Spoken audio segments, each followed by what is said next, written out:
Lo que ocurre es que no debemos pensar que porque se han alcanzado muchos objetivos muy positivos, no debemos fijarnos otros, porque a la vez que vamos avanzando, el mundo va cambiando y, como hemos dicho antes, el horizonte se va alejando y hay que de nuevo fijarse objetivos, ¿verdad? En este sentido, los límites ecológicos del planeta plantean ya elementos de juicio ineludibles para todos los actores sociales. Pero las responsabilidades han de ser proporcionales a la capacidad de destrucción de cada cual. Y no pasa por la construcción de un discurso de lo sostenible sin forma, sin fondo y sin perspectiva, la solución a la extracción desmedida de materiales, ni a las implicaciones de nuestros actos de consumo más superfluos. Si nos fijamos, por ejemplo, en un dato como la huella ecológica, vemos que si todo el mundo consumiera como la media de una persona de España, harían falta más de 3 planetas, ¿no?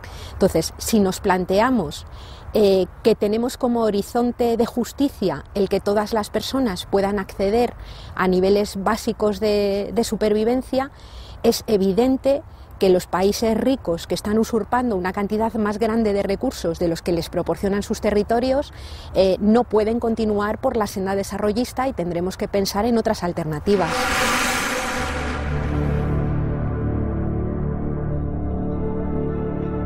El reto está en si ese descenso de la extracción y de la generación de residuos la vamos a hacer de una forma tranquila, planificada y con criterios de justicia y de equidad, o se va a producir por la vía de la lucha por los recursos.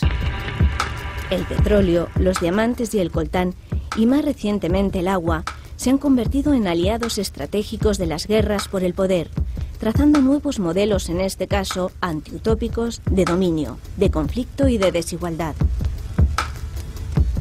Los medios de comunicación se han convertido en los sastres a medida de los poderosos, diseñando para ellos nuevas fórmulas de influencia con el fin de enmascarar objetivos económicos que muchas veces resultan letales.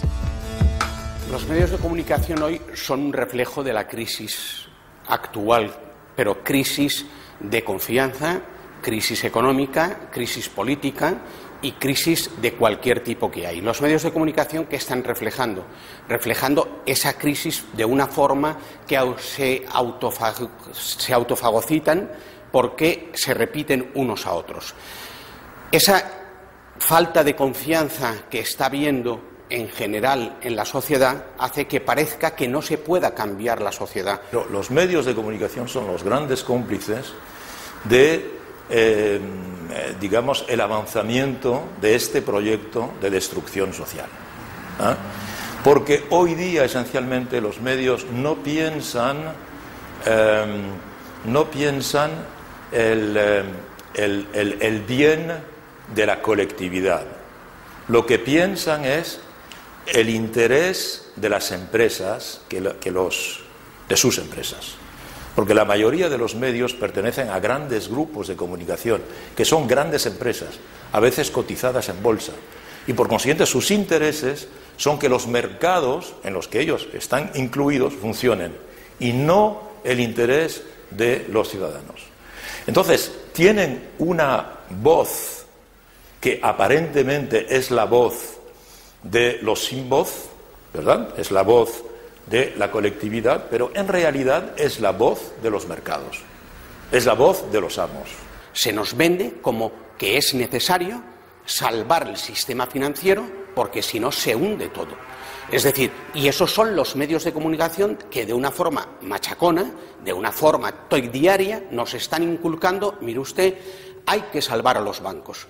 Pero los bancos, que son los que a su vez luego vuelven con el dinero que se les ha dado desde las instituciones públicas, desde los estados, los que vuelven a comprar la deuda de los países que están en peores condiciones y que vuelven a especular sobre ellos. En este orden de cosas, se hace obviamente cuestionable la imitación que los miembros de la Unión Europea hacen a los países satélites, convirtiéndoles en suculentos deudores a los que hincar el diente. Y los barnices siguen operando con una soberbia eficiencia sobre la opinión pública que carece cada vez más de elementos de contraste. Claro, ahora explota la burbuja de repente se pierden un montón de sectores de inversión. ¿Y cómo reaccionan los mercados, que no son más que personas con nombres y apellidos que son dueñas de capitales, ¿no? ¿Y qué hacen los gobiernos, ¿no? Pues los mercados lo que hacen es asaltar los recursos públicos que quedan. Por lo tanto, si no se explica eso claramente desde los medios de comunicación son cómplices en estos momentos, en su gran mayoría, de esa situación de no explicar la realidad de lo que es la crisis actual. Este pensamiento único actúa como una fuerza desestructurante que invita a la pereza intelectual, a convertirnos en meros receptores, o más bien, en recipientes vacíos, ansiosos simplemente por ser llenados. La crisis económica es ya una alocución sin sentido, tan vaciada de contenido como los medios que hablan de ella, hipnótica por repetitiva y por ocultar la crisis sobre la que nunca se escribe, la crisis de humanidad. En realidad le llamamos a eso crisis económica, tienes razón, porque eso nos distrae de la verdadera naturaleza de la crisis. Porque la crisis yo diría que es una contrautopía, si quieres, o una antiutopía. Porque en la realidad de cada día, ¿qué significa esa crisis? Significa la destrucción o la desconstrucción de la utopía que constituyó el estado de bienestar. La crisis es una crisis de derechos, porque los derechos humanos dicen que toda persona tiene derecho a una vida digna y, por lo tanto, la pobreza es una consecuencia de esa crisis económica y, en el fondo, es que nos están hurtando los derechos humanos, porque incluso, aunque en un sistema formal de elecciones parlamentarias cada X años, según el país, se vota a unos personajes políticos que se venden como si fuera una mercancía. Y mientras siga siendo así, nuestra razón estará condicionada, incluso contaminada, por los discursos sin tacha de las élites que realimentan su poder.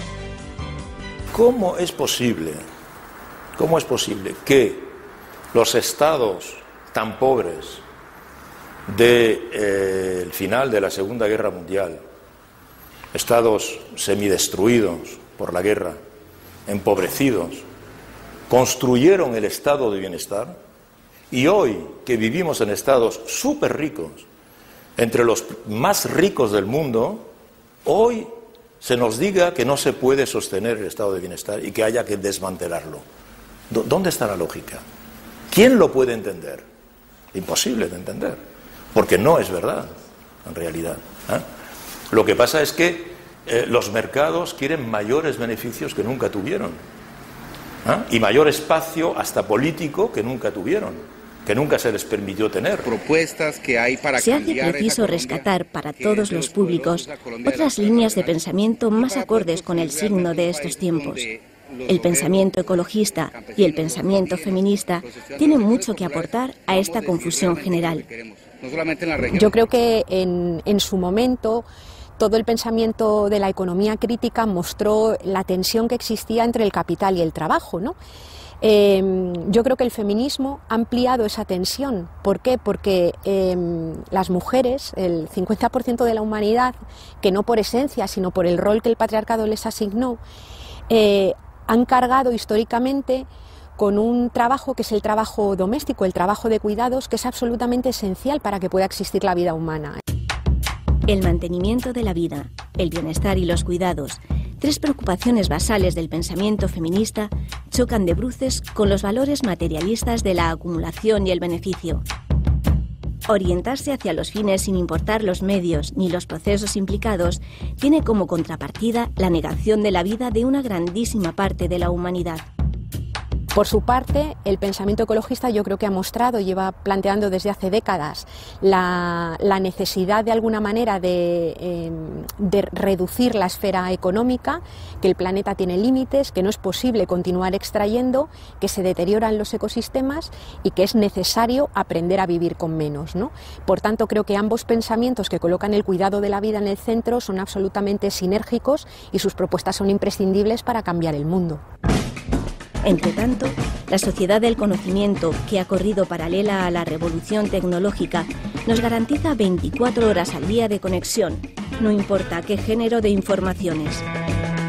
Y efectivamente, los medios de comunicación, como Le Monde Diplomatique, que sí que ponen al ser humano al frente, lo que está buscando es justamente el tener en cuenta que el introducir ese ápice de humanidad es porque la información tiene que estar al servicio humano y al servicio del ser humano con los derechos a los que tiene que tener la situación y no que le hurten los derechos, entre ellos el derecho a la libertad de expresión y a una información veraz. El derecho a una información no contaminada, a una información ecológica y a un lenguaje cabal, no pervertido por los tintes de interés de las grandes corporaciones económicas que a la sombra de nuestros representantes políticos gobiernan el mundo.